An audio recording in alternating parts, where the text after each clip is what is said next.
Hi guys, welcome back to our Q&A video. Yeah, so this is the second part because we were talking a lot in the first part. So let's continue. Okay.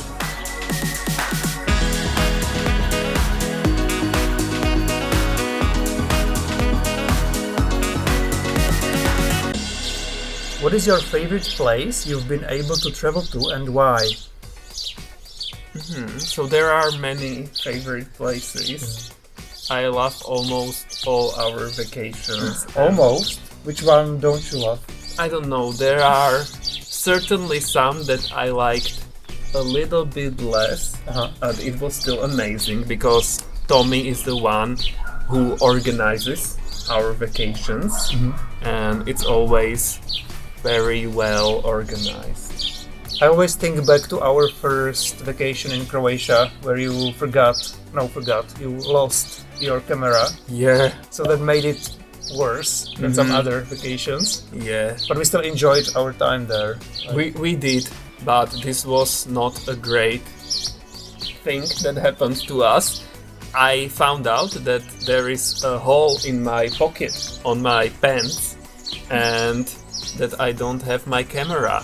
And we were taking pictures like a minute ago, and it was on a bridge, like highway bridge. Yeah. We were walking somewhere far away, and we went back to the place where we thought we were taking pictures for the last time, but we didn't find it. So yeah, that wasn't the best. I had my backup camera, an older one, and we ran to all the places we'd visited before to retake all the pictures. Yeah. So that was a very hectic vacation, as always. Yeah, because I'm very obsessed with taking pictures. Not anymore, it's more videos now. But it was pictures in the past, and I was like, no, we can't not have this on camera, so we have to go to the places again. I am not normal sometimes. Fortunately, we had enough time, so we did revisit all the places. Yeah. But my favorite vacation to date is probably the road trip we did in the US in 2016. Yes. Because even though it was again very, very hectic, and we spent like on average 5 or 6 hours driving every day to get to all the places we wanted to visit, it made the trip so diverse because every day we were basically in a different national park, and we did such a big circle that the places were very different, you know. One day we were dying of heat in Death Valley National Park, and 1 or 2 days later we were hiking in snow. Yeah, so that was totally amazing, and wow, that was our biggest road trip yet. From Calgary down through Yellowstone and Zion, Las Vegas, Death Valley, yeah, and San then Francisco. back through San Francisco and Seattle or something. Yeah, so that was a very big circle, and we saw a lot. And we did that within 13 days. Yes. 10 national parks and 3 cities, I think. Yeah, 13 and days. everything was so new to us. New landscapes, and wow. Yeah, that was amazing. Yeah, it was. But we also visited many places in Europe, and all of them are very unique. But for us, it's still European. So it's not exotic, but different than what we know. But for North Americans, I'm sure Venice would be very wow, or Rome, even London, and all these places. So yeah, we visited a lot, all the islands in the Mediterranean, and Croatia, of course. Visiting places in Europe is still amazing, but because they are so accessible, it makes it less special. And when we were in North America, it was like, we might never come back here, so we have to really enjoy it. You know? And it made it so much more wow. Yeah, that's true. And it's also cheaper flying in Europe.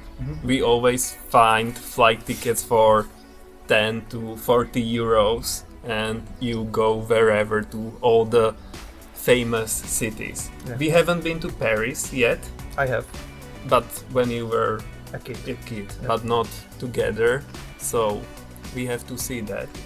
But yeah, all the well-known places we already have been there. But there is still more to discover. And we haven't been to Asia yet. I have.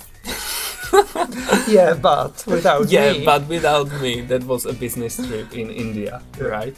But not like Thailand. Mhm. Everyone goes there. Yeah. Thailand or Everyone goes to Bali. Bali, yeah, or Vietnam, Japan. So, and also we haven't been to Australia.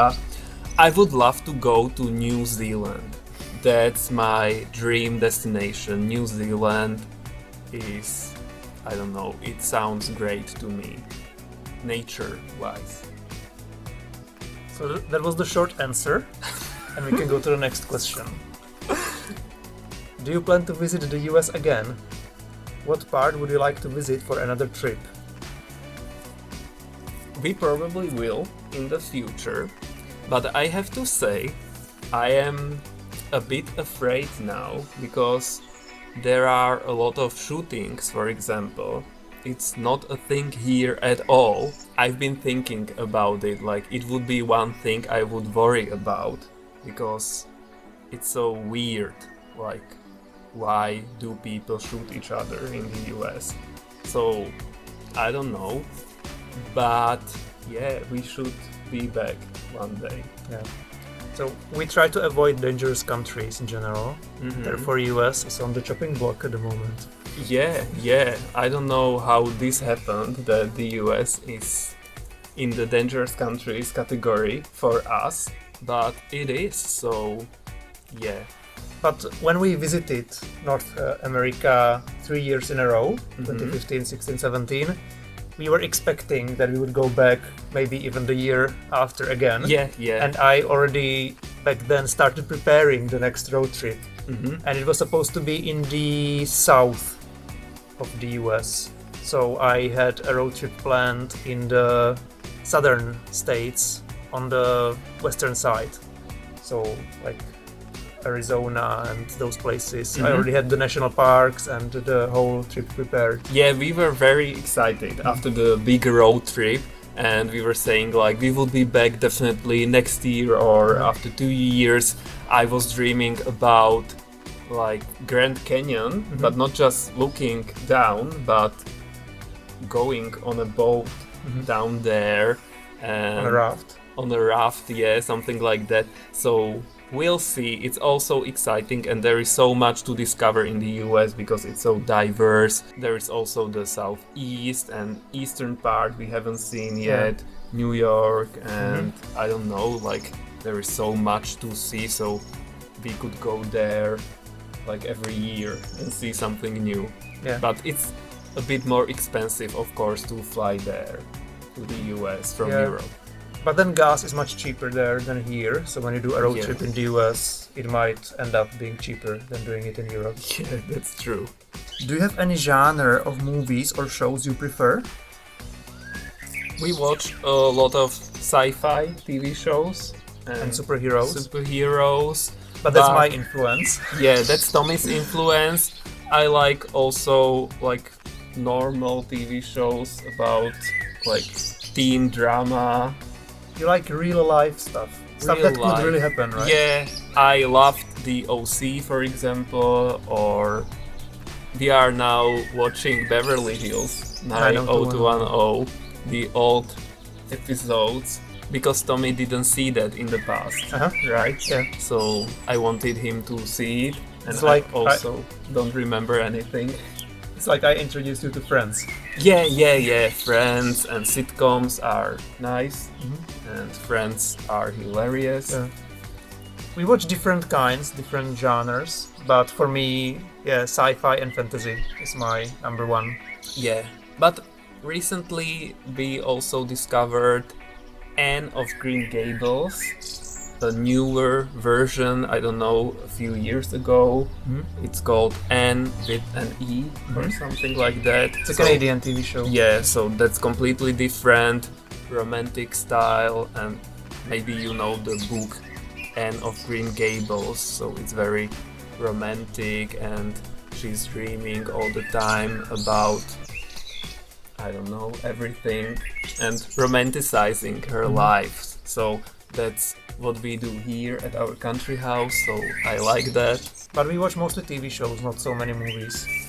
Yeah, Movies are too long. We don't have time for that. Yeah, we don't have time, but in autumn and winter, from time to time, we also watch some movies, and there isn't any specific genre we prefer, or We prefer horror movies on Halloween and Christmas movies on Christmas. yeah, that's true, but otherwise, like, if the movie is good, I don't care about the genre. It has to be smart, like not some low-level humor, very basic. We don't like that, but otherwise, anything. And a follow-up question, have you watched Heartstopper? No, but we've heard about it. I think we'll have to at some point. Yeah, we'll have to. People mention it all the time, but we haven't seen it yet. We watch a lot of TV shows, so usually we start watching a new one when we finish one of the old ones, and we rotate through them regularly. Yeah, of course, there is a system, an Excel file, I'm sure Tommy has somewhere. And There might be one. everything has to go according to plan. So it's not easy to bring a new TV show in. Yeah. So when we finish one of the old ones, maybe we will watch Heartstopper. Yeah. My boyfriend of 25 years recently became disabled, and I am his full-time caregiver. So my question is, if one of you needed full-time care, who would be the better caregiver? I think we would both be good to take care of the other one. I think I would be a more pleasant patient. Yeah. Yeah. I am very king-like, you know, I have demands and I'm not always pleasant. So that's true. He enjoys barking orders. Yes. And especially when he hurts, or you know, like when he's under stress or something, then he can be quite unpleasant. Yeah, that's true. That's something I have to work on. Sure. And I'm trying, but it's difficult. It's not working because out somehow. It's my personality, and I had to be really a king in the past or something. Someone who was giving orders all the time. But it looks like you were evil because you were downgraded. Yes. Yeah. Yeah. I somehow believe in past lives or in future lives. There can be anything, but just, I don't know, 20% belief. But we always say that when you were good in your past life, then you get promoted and you live a better next life. But I am poorer now because I was a king, of course, but I was an evil king probably, so now I am just a commoner. But there is Tommy who takes care of me. Just like I did in your previous life, only now I'm not officially a slave. Yeah. But when we are sick, when there is a common cold or flu or fever or something, we take care of each other. So one of us is in bed and complaining, like me, and then Tommy brings me tea and like tends to my needs. So yeah, we are used to taking care of each other from time to time. Luckily, only these common illnesses, common colds and stuff like that. But that could be also unpleasant. So I think it would be a tie in caregiving.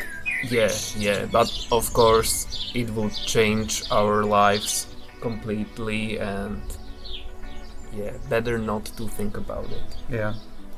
I don't want to imagine all the attention Peter would require. No, not you're just making fun of it, but it's a hard topic to discuss because we are very outdoorsy and it would be very difficult. So yeah. Anything can happen. Yeah, of course. If you had unlimited funds, what would be the biggest renovation you would do to either of your homes?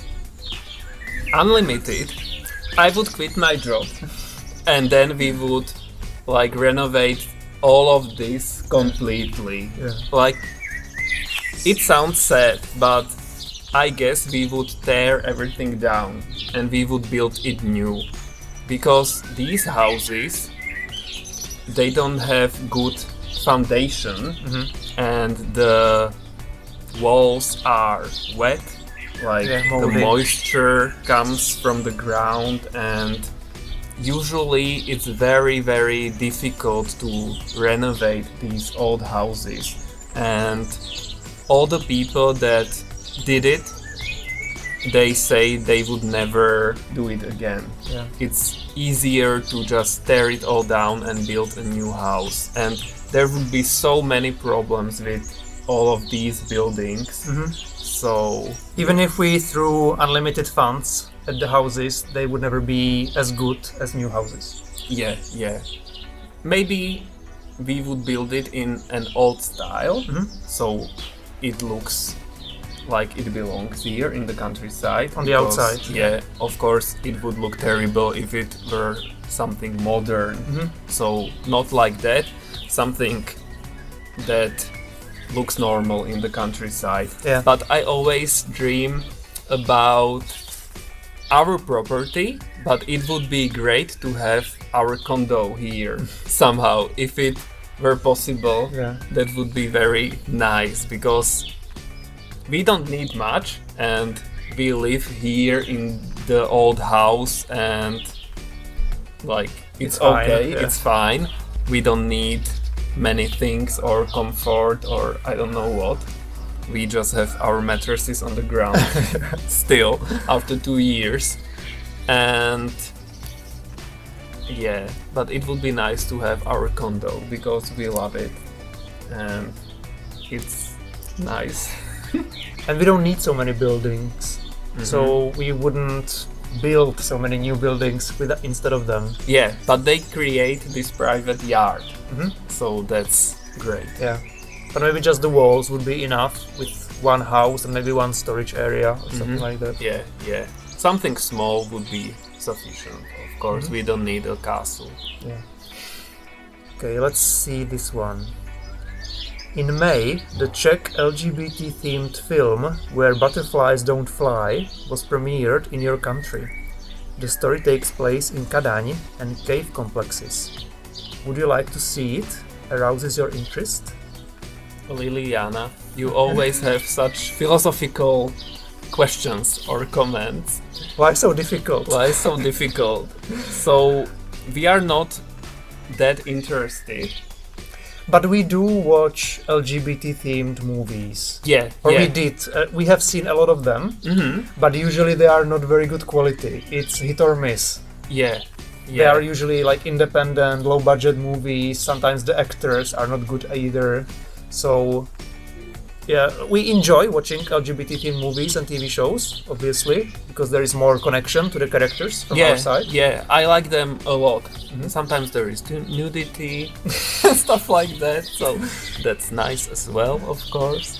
Yeah. But because it's Czech, we are less interested. Yeah, but I wouldn't say we are not interested. I said it wrong. But it's not something we seek out. But if we somehow stumbled upon it, we would watch it, no problem. And I'm certain we would enjoy it, probably. Basically, Peter watches what I play. Yeah. So if I find it, then we will watch it. Yeah, so we'll see. And that's it, guys. So these were questions and answers, and we'll see you in some time in another video. Bye. Bye!